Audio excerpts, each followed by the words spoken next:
হাজারো হাজারো মানুষ, সংগ্রামী জনতা রাজপথে নেমেছে। জানি না রাজ্যের মুখ্যমন্ত্রী কি ভাবছেন। আমি হাওড়া থেকে যখন পায়ে হেঁটে মিছিল নিয়ে আসছিলাম, এই ময়দানে ঢোকার আগে আমার কয়েকজন সাথী বন্ধু, সংগ্রামী সন্তান, তারা আমাকে বলছিলেন যে স্যার, হাওড়া থেকে মিছিল নিয়ে আসছেন, কত হাঁটবেন?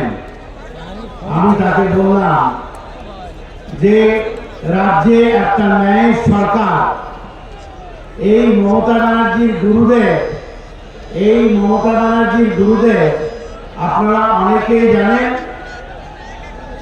সন্ত্রাসী সিদ্ধার্থ শঙ্কর রায় এই মমতা ব্যানার্জির গুরুদেব ছিলেন, এবং বাংলায় কি সন্ত্রাস তিনি চালিয়েছেন সেটা বাংলার লোকেরা জানে।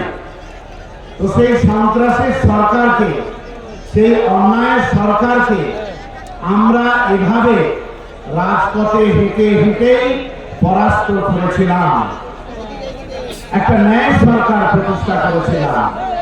আবার যখন তারই উত্তরসূরি, তারই সুযোগ্য শিষ্যা মমতা ব্যানার্জির নেতৃত্বে এই অন্যায় সরকার চলছে, যতদিন না পর্যন্ত এই সরকারকে উৎখাত করতে পারবো, ততদিন এভাবেই রাজপথে হেঁটে বেড়াবো।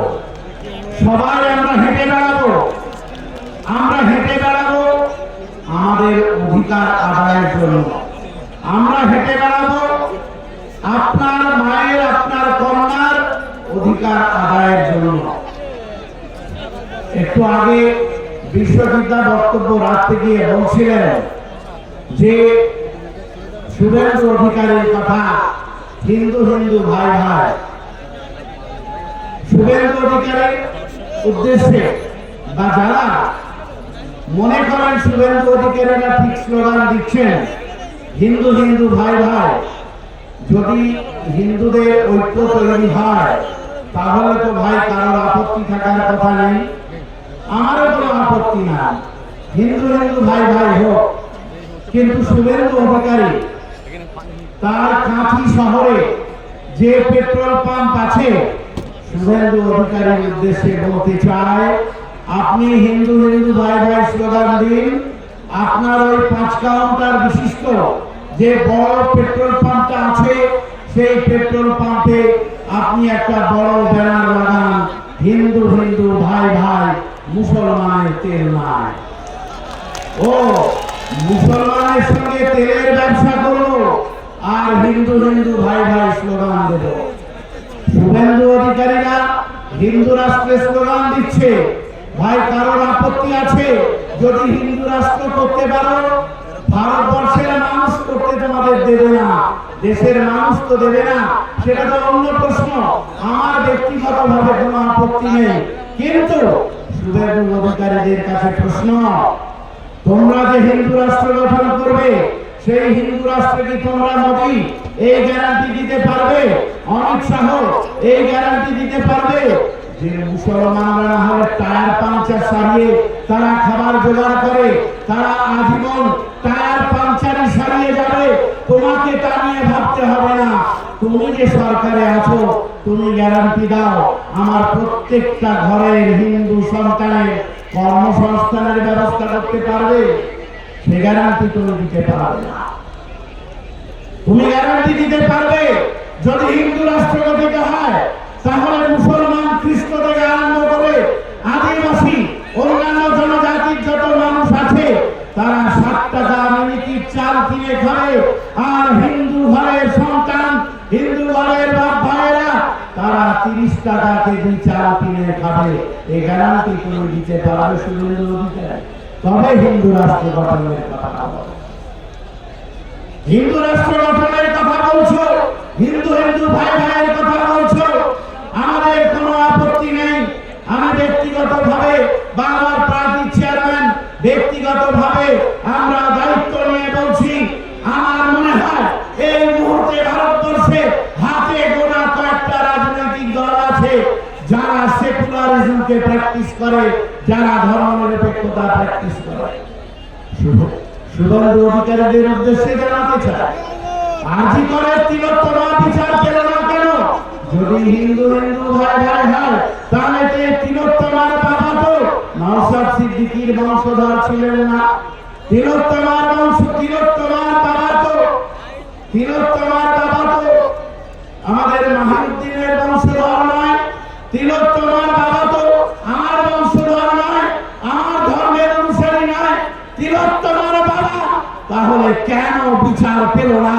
হিন্দু হিন্দু ভাই ভাই স্লোগান দেওয়ার আগে শুভেন্দু অধিকারীকে জবাব দিতে হবে। এভাবে হিন্দুদের বোকা বানানোর চেষ্টা করছে শুভেন্দু অধিকারীরা। আর ঠিক সেই সময় আরএসএস এর দুর্গা মমতা বন্দ্যোপাধ্যায়, তিনি নিজেকে বড় হিন্দু প্রমাণ করার জন্য নানান কর্মসূচি নিচ্ছেন। ভাই আপনারা বলুন, এ রাজ্যের বাঙালি হিন্দুরা, তাপসদা আছেন, বিশ্বজিৎ আছেন, তারা বলবেন, আপনারা বলুন, এ রাজ্যের বাঙালি হিন্দুরা দুর্গা পুজো করার জন্য কোনদিন সরকারের থেকে 5 টাকা চেয়েছিল? কোনদিন টাকা চায়নি।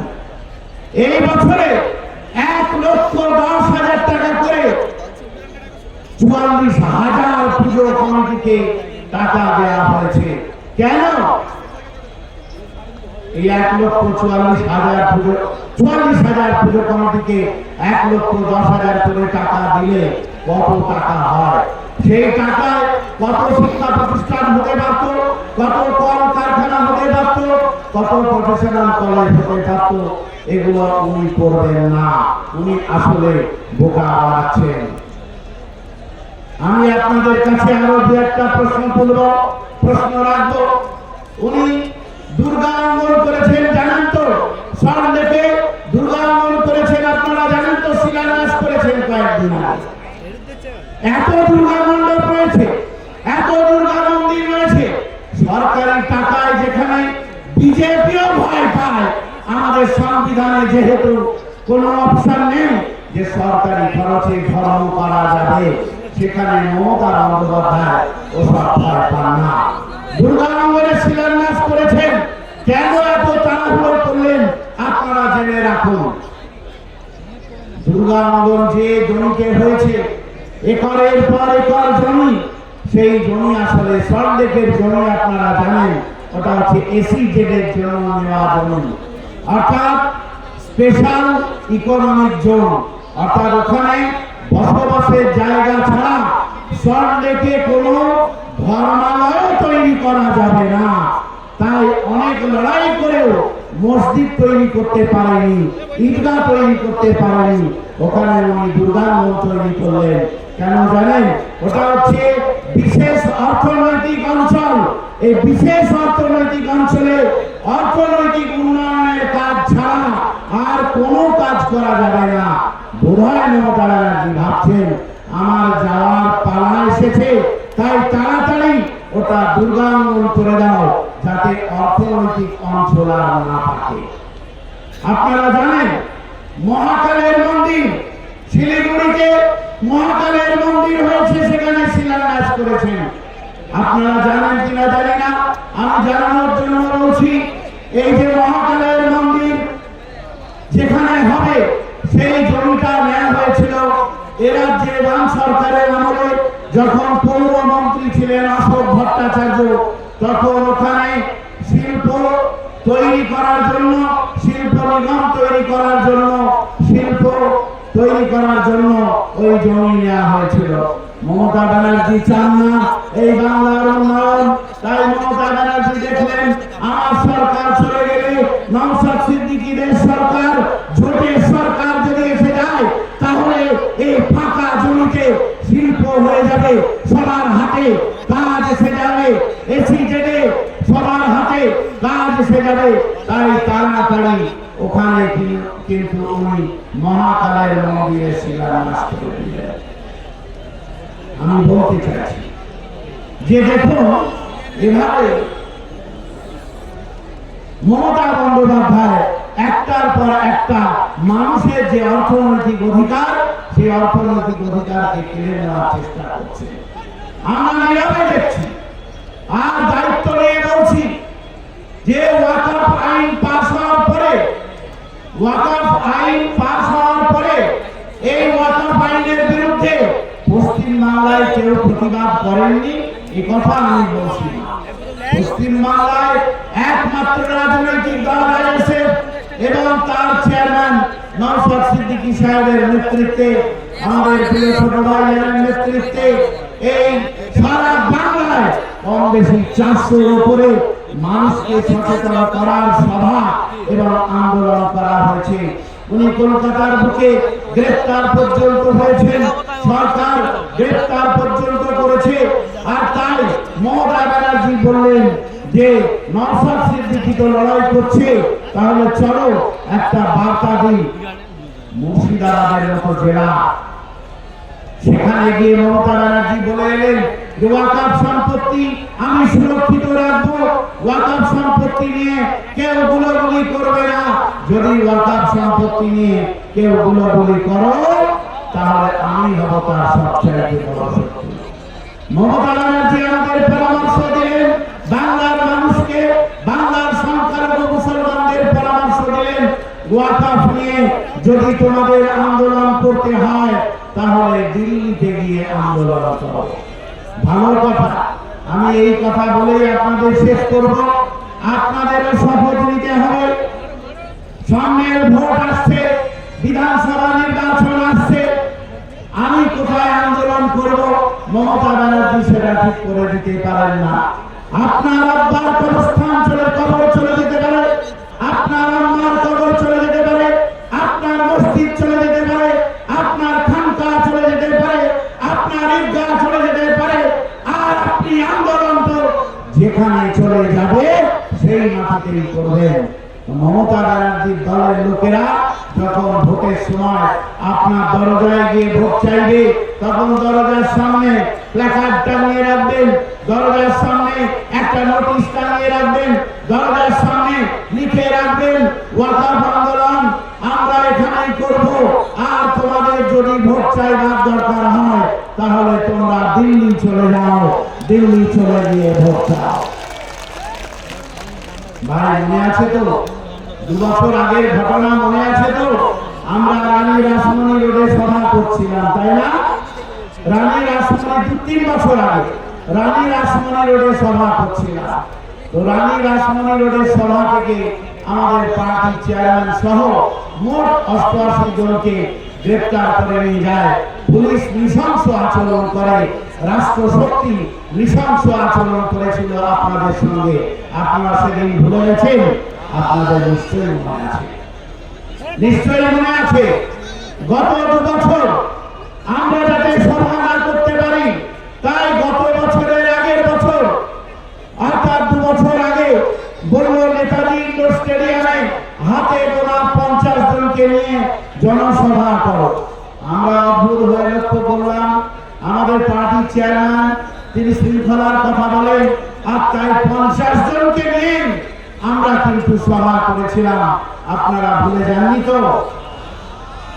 গত বছর আমাদের পার্টির চেয়ারম্যানকে এবং আরো কয়েকজন নেতৃত্বকে তাদেরকে এই মঞ্চে শেষ মুহূর্তেও আসতে যায়নি, একথা আমরা ভুলে যাইনি। সেদিন আমরা স্লোগান দিয়েছিলাম যে রাষ্ট্রশক্তি তোমরা আমাদের চেয়ারম্যানকে আটকেছো, দেখো সারা রাস্তা জুড়ে, সারা শহীদ মিনার ময়দান জুড়ে হাজারো হাজারো নওশাদ সিদ্দিকী দাঁড়িয়ে আছেন। আর এই নওশাদ সিদ্দিকীরা যে চলে যাচ্ছেন বাড়িতে, এবং আগামী বছর সবাই এক একটা নওশাদ সিদ্দিকী হয়ে এই শহীদ মিনার ময়দানে আসবে। তাই মনে হয় প্রশাসন ভয় পেয়ে গিয়েছিল। তাই প্রশাসন এবার কিন্তু অনেক টালবাহানা করেছে। টালবাহানা করে শেষ অবধি যখন বুঝলো এত নওশাদ সিদ্দিকী যখন ভিড় করবে, তখন আর একটা নওশাদ সিদ্দিকীকে আটকে রেখে লাভ নেই। তাই আপনাদের নেতা, আমাদের নেতা, বাংলার সবচেয়ে জনপ্রিয় জননেতা নওশাদ সিদ্দিকীকে আটকাতে পারেনি। আর হাজার নওশাদ সিদ্দিকী সিদ্দিকী আজকে প্রমাণ দিচ্ছে মমতা ব্যানার্জি তোমার মৃত্যু ঘন্টাটা এই নওশাদ সিদ্দিকী আপনাদের বলছি। গত 3 বছর আগে আমার পার্টির চেয়ারম্যান সহ নেতৃত্বকে আটকে রেখেছিল মনে আছে? কতদিন জেল খাটিয়েছিল মনে আছে? 41 দিন। 40 দিনের দিন জামিন পেয়ে গিয়েছিল, কিন্তু নানান বাহানাতে তাকে আরো একটা দিন আটকে ছিল।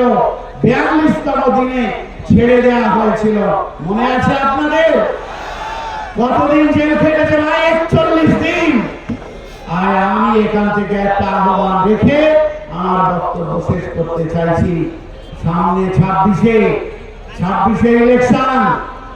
ভাই, বন্ধু, সংগ্রামী সাথী, কমরেড, সন্তান, যে যেভাবে ভাবুন, লড়াকু সেনা, আমরা সবাই জানি এই দক্ষিণ বাংলায় একটা সংস্কৃতি চালু আছে। কি সংস্কৃতি বলুন তো? মারা গেলে 40-এ হয় না। তাই এই সরকারটা 40-এ করে ছাড়বো তো আমরা। এই সরকারের 40-এ হবে তো? আমার ভাইকে 40 দিন জেল কাটিয়েছ, তাই এই হাজার নওশাদ সিদ্দিকী তারা ফিরে গিয়ে লাখো লাখো নওশাদ সিদ্দিকীর জন্ম দেবে। আর তোমার সরকারে 40-এ করবে বলে আজ শপথ নিয়ে বাড়ি যাবে। হবে তো? ইনকিলাব জিন্দাবাদ, আইএসএফ জিন্দাবাদ। আমি জানি অনেক আঘাত আসবে আমাদের, কিন্তু আঘাত সহ্য করা যাবে তো? আমি দুটো একটা গানের কোনো যত আঘাত করো সব সামলে নেব, যত আঘাত করো সব সামলে নেব, চ্যালেঞ্জ তোমায় যদি মারতে পারো, যত আঘাত করো সব সামলে নেব, চ্যালেঞ্জ তোমায় যদি মারতে পারো। অনেক মেরেছো তবু মরিনি আজও, ভীষণ হয়ে গেছি আর তাই সামলে নেব, তাই সামলে নেব, তাই সামলে নেব, যত আঘাত করো সব সামলে নেব, চ্যালেঞ্জ তোমায় যদি মারতে পারো। এই চ্যালেঞ্জ রেখে সকলকে সামান্য অভিনন্দন জানিয়ে আমি বার্তা শেষ করলাম। ইনকিলাব জিন্দাবাদ, আইএসএফ জিন্দাবাদ, ছোট ভাইজান জিন্দাবাদ, আমার প্রিয় বড় ভাইজান জিন্দাবাদ। বিপ্লব দীর্ঘ